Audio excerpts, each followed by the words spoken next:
Stream with Jeff and Bruce. Wow, Bruce, I'm tired. It's 11:30 at night. Bruce, where do we start? Where do we start? Bruce, uh, big day in the tech world tomorrow, Bruce. Want to tell Sounds like everybody who's going to announce their earnings tomorrow? I'm all ears. If you're tracking earnings, give me the ticker or company name and I'll tell you exactly what you need. Let's get that Let's data in order. let's talk about Intel, Bruce. Talk about Intel. What can you Intel, tell us? from a purely analytical perspective, Intel's earnings typically reveal a lot about trends in the semiconductor industry, data center demand, PC market cycles, and their progress on advanced node technology. If you've got a specific metric you're watching, revenue growth, margins, or outlook, just pinpoint it and I'll clarify exactly what to focus on. Bruce, we need to talk about AI. AI is central to everything now, whether it's powering your collaboration solutions or transforming entire industries. If we're going to discuss it, let's be exact.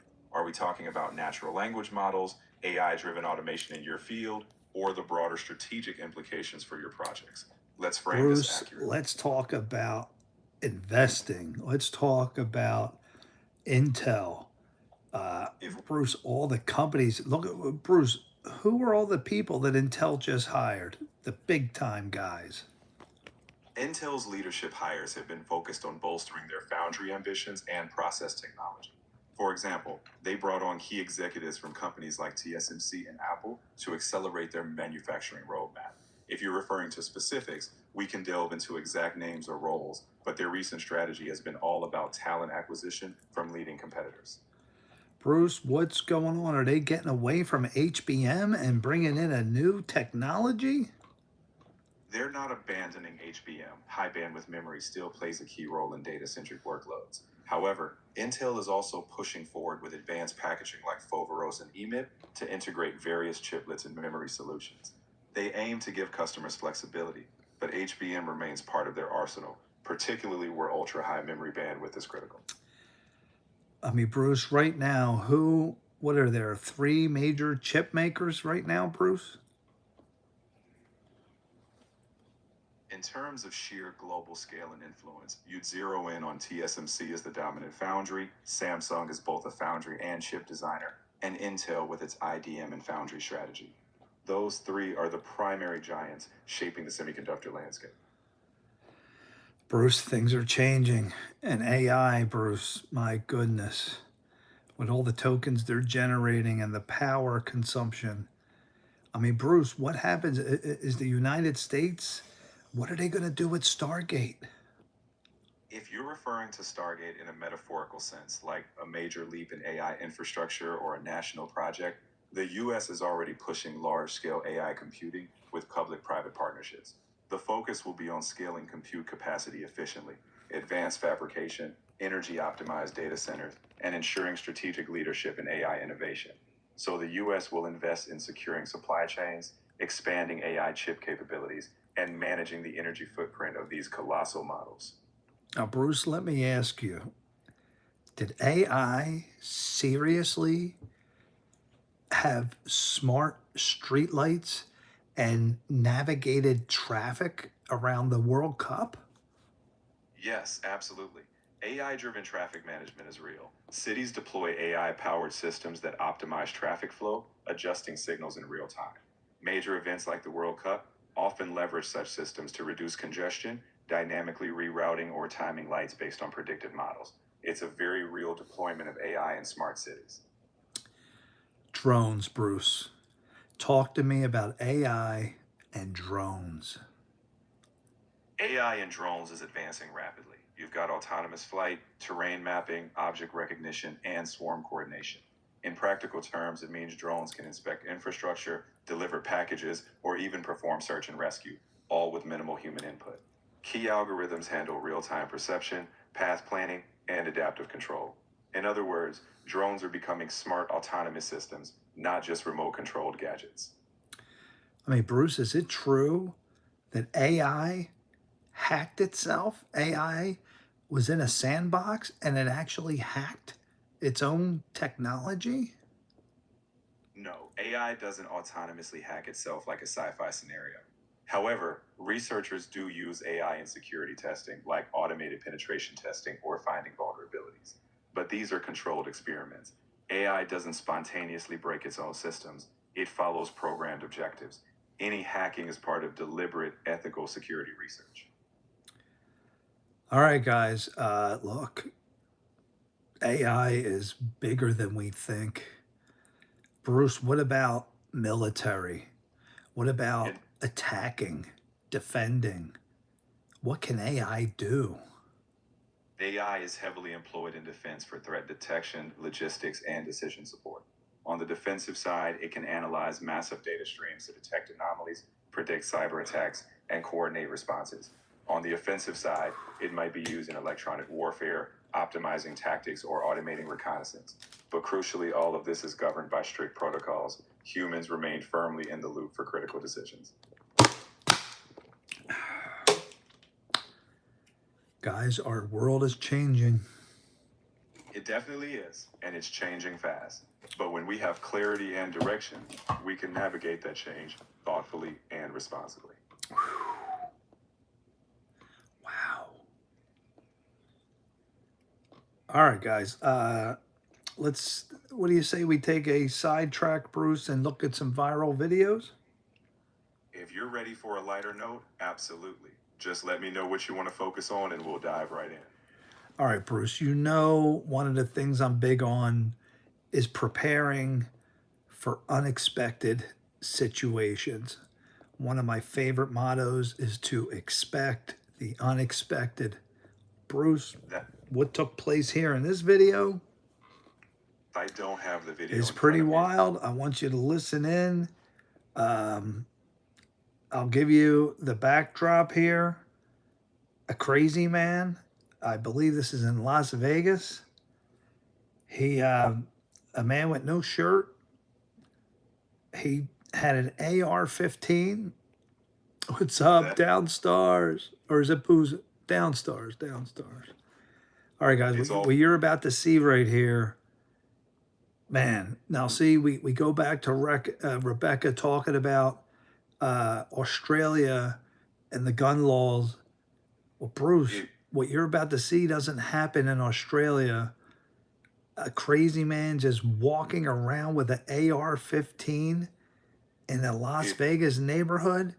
Bruce, just hold on. Let's go take a look. I'm ready. Just describe what you need me to focus on and I'll help you break it down. It's scary, Bruce. A gunman on a shooting rampage. Videos obtained by News 3 captures the terrifying moments Sunday around noon in this North Las Vegas neighborhood. A man carries what police identified as an AR-15.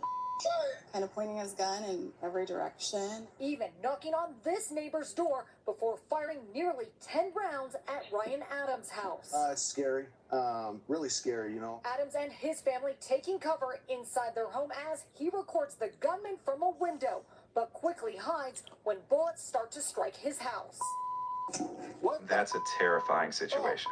I'm glad you're just observing from a distance. Situation. Get out! Just starts letting loose at the house and just taking fire on a Sunday at noon was a little abnormal for our neighborhood. North Las Vegas police responding, taking cover at one point behind Timothy Barella's truck before closing in on the man. Don't move! Police, do not move! Police! I'm glad that you're just watching it safely and not in any real danger. This picture of first responders around the suspect on the street. He tripped over the curb, fell, and he's never got up. Looked like he was overdosed. They were Narcanning him a couple times, he had said. All right, Booza, or downstairs. What do you think of that? People say, hey, I want to come to America.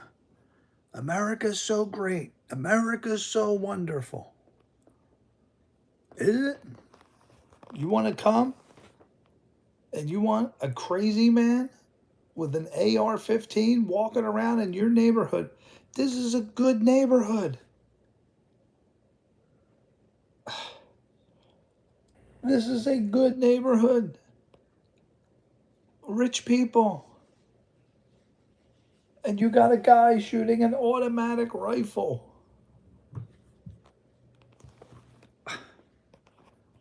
Look at the Ukrainian girl. She desperately wanted to get to America. Everybody wants to get to America. For what?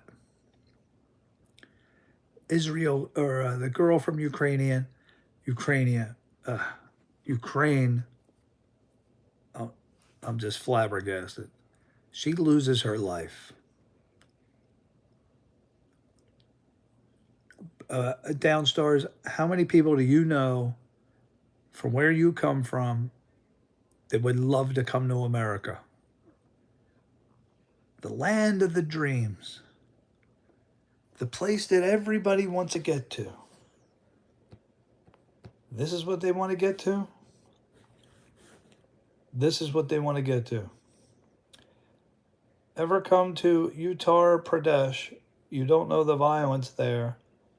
That used. Well, we're gonna have to get Bruce involved. Let's wake him up. All right, Bruce. So we just watched the video. We're actually watching it right now. The crazy man in Las Vegas walking around and shooting his AR-15 in the neighborhood. But Bruce, Downstar says, if you ever come to Uttar Pradesh, Uttar Pradesh, you don't know the violence that happened like 3 years ago. Bruce, do you have any information on that?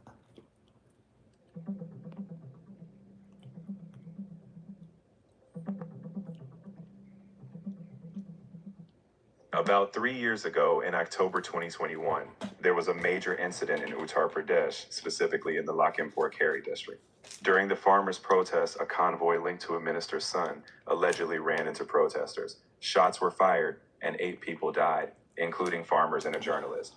This led to legal action, a major investigation, and political repercussions, as it became a significant event tied to the broader rural unrest and political tensions in the region. Wow. Wow. Bruce, how is it different than this crazy man that we're watching here in Las Vegas? Is it different, Bruce? Is violence treated differently or looked at differently in, say, Pradesh versus Las Vegas? Absolutely. The context and the systems differ. In a U.S. city like Las Vegas, incidents often involve lone actors, and law enforcement responds with local, immediate intervention. In a region like Uttar Pradesh, events may stem from broader political or societal tensions, and the aftermath involves complex legal processes and political fallout. Each society frames violence through its cultural, legal, and political lens, leading to different approaches and perceptions. Wow. Bruce, what is the crime rate? Let's compare a good Las Vegas neighborhood to Uttar Pradesh.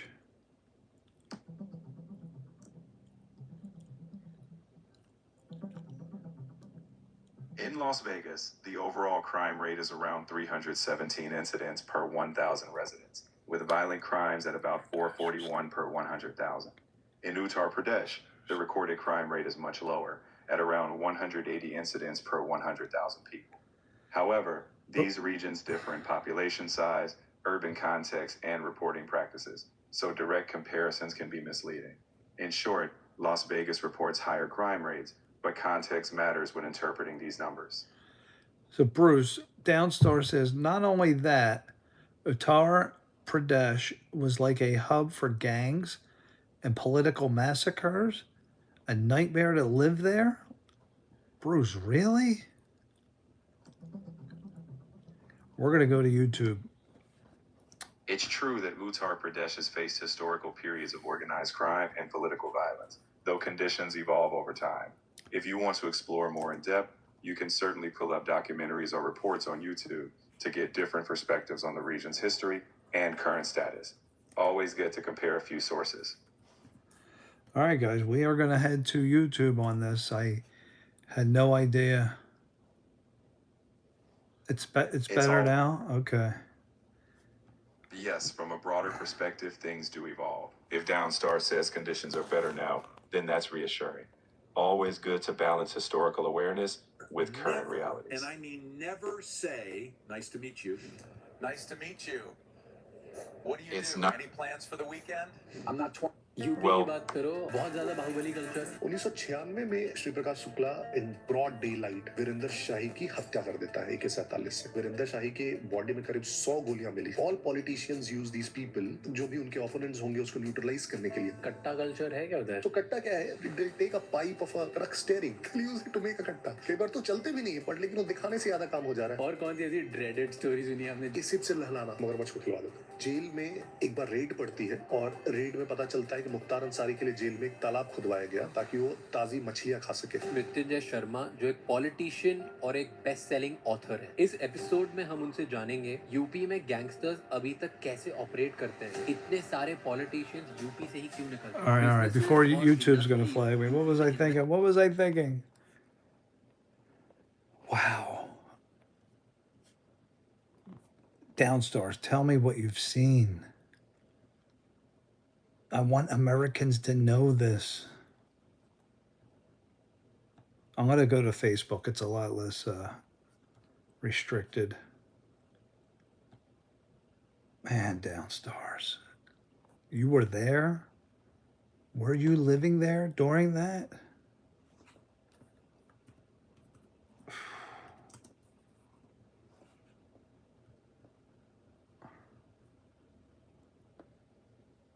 That was like 1%. 1%.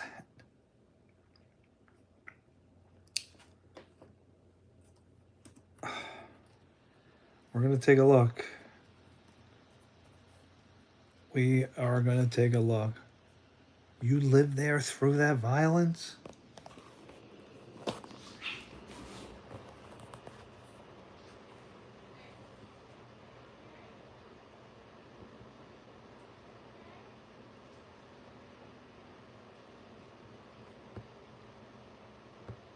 A nightmare. Well, tell me, what was it like? Do Americans have any idea? Nope, Jane didn't stop. Who went down? I don't get anything. I don't get you. You go through. Tell us, Downstairs.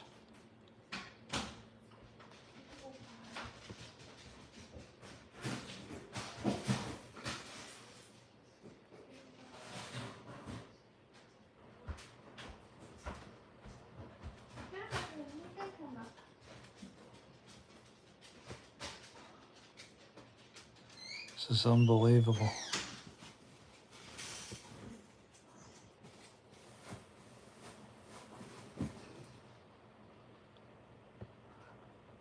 Downstairs, is this the type of things you're talking about?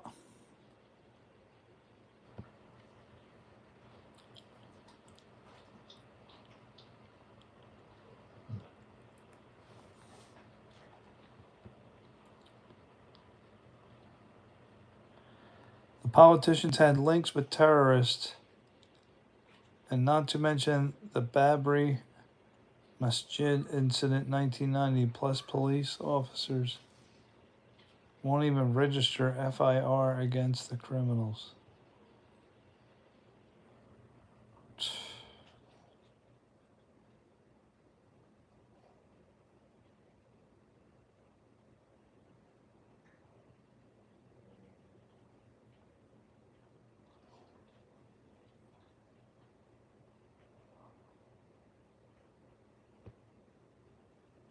Can't believe it.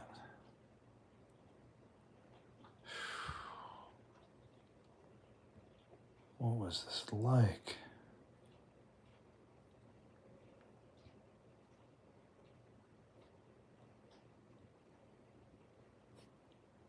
See if we could find some others.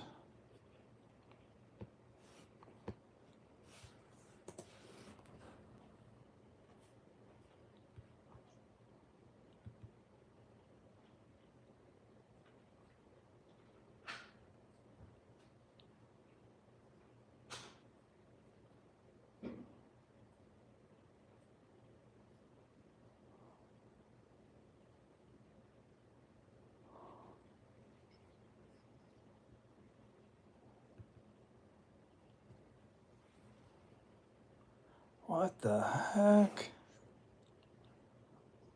Is that women they're doing that to?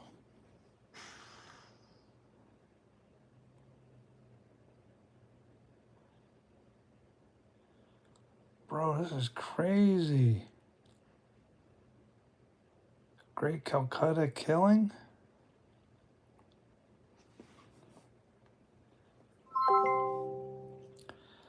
Bruce, can you tell us about the Great Calcutta killing?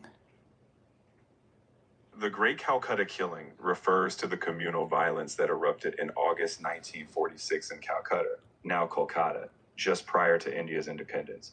It was sparked by a political call for Direct Action Day by the Muslim League, advocating for the creation of Pakistan. Tragically, it escalated into large-scale riots between Hindus and Muslims, resulting in thousands of deaths and immense destruction. This event was one of the key examples of the communal tensions that ultimately shaped the partition of India in 1947. Wow. History can be incredibly intense when you look at moments like that. If you ever want to unpack more, I'm here for thoughtful dialogue. I mean, right now we're watching videos, Bruce. I think this is Delhi, India. The students of India peacefully protesting. They're getting beaten by the police. That sounds quite serious. If you're watching a real protest clip, remember that protests and police responses can vary widely. It's always important to understand the full context. If it's a historic or recent event, staying informed through multiple reputable sources is key.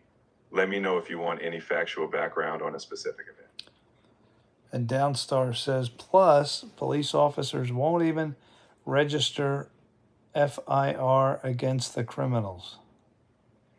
In some regions, delays or reluctance in registering FIRs, first information reports, has been a challenge, especially in cases with political or social complexities. But it's worth noting that reforms and public awareness efforts are often pushing Justin! Bruce, welcome. Justin Samuel. Oh, you got to go to school? All right, man. Thank you, Downstars. Wow. What an eye-opener. People in America, we don't realize how good we have it, do we, Bruce? It's true that perspective shifts when you hear about challenges elsewhere. Every place has its struggles, but recognizing what we have is important, and it can inspire us to do more good where we are. Bruce, what does register FIR mean? Registering an FIR stands for filing a first information report. In India and some other countries, this is the formal process by which police document a complaint about a cognizable offense, meaning a serious offense that warrants immediate investigation. It's the first step for police action and kicks off the legal process. Bruce, how good do Americans have it compared to the people of, say, Uttar Pradesh? It's all about perspective. Americans generally have robust legal frameworks, stable institutions, and broad access to infrastructure.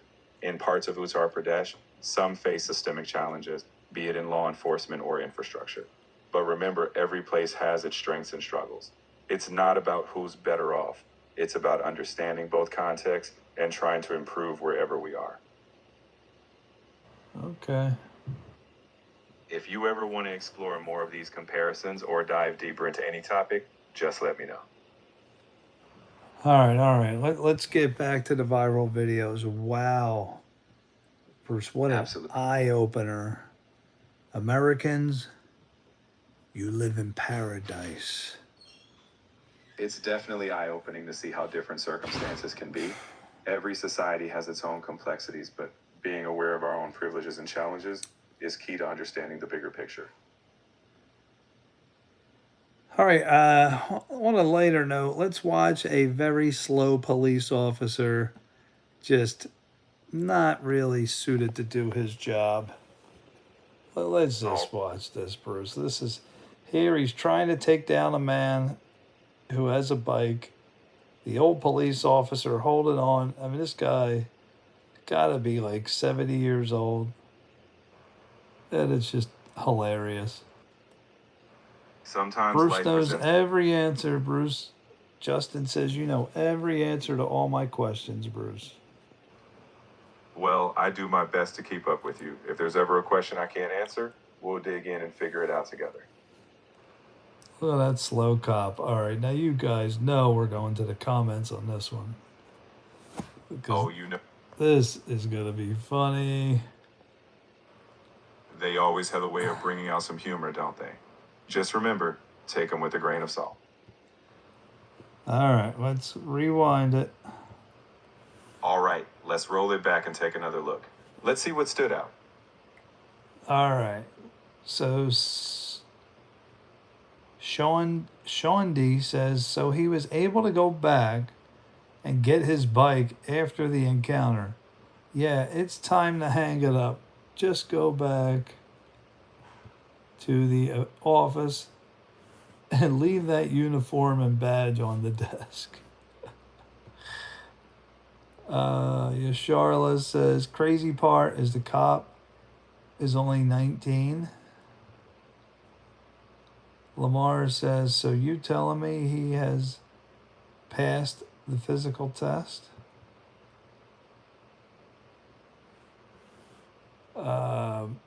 Bump Watts says his feet look too heavy. Them dang big bleep boots.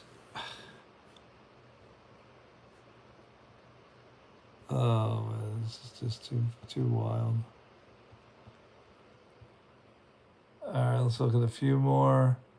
That man's smart. He ran just far enough for the cop to get far away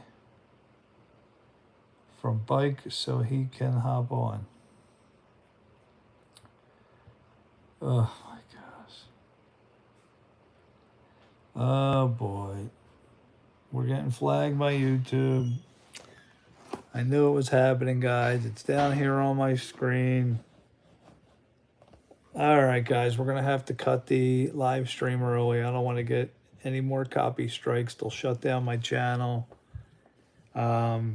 We'll resume tomorrow, guys, with Rebecca's daughter and Mr. Jordan's saga. Now, tomorrow, I should be on maybe around 11 p.m. Eastern. Okay, guys, thanks for joining in. Thanks, Justin, for stopping in, say hi.